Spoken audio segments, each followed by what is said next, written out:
Saksakallan gunarnavasya Vande Guru Sri Charanaravindan.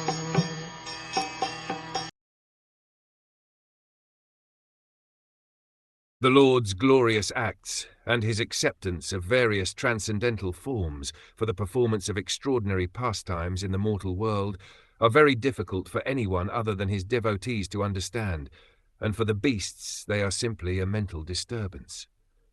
The transcendental forms and pastimes of the Lord, as described in Bhagavad Gita, are difficult subject matters for those who are not devotees to understand. The Lord never reveals himself to persons like the jnanis and yogis. And there are others who, because of their envying the Lord from the bottom of their hearts, are classified amongst the beasts, and for such envious beasts the subject matter of the Lord's appearance and disappearance is simply a mental disturbance.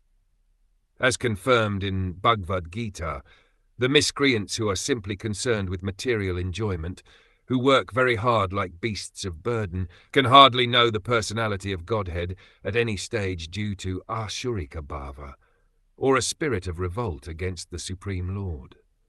The transcendental bodily expansions manifested by the Lord for his pastimes in the mortal world, and the appearance and disappearance of such transcendental expansions, are difficult subject matters, and those who are not devotees are advised not to discuss the Lord's appearance and disappearance, lest they commit further offences at the lotus feet of the Lord.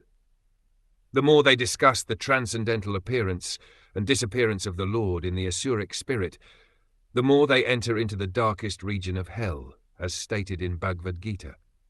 Anyone who is against the transcendental loving service of the Lord is more or less a beastly creature, as confirmed in this verse of Srimad Bhagwatam.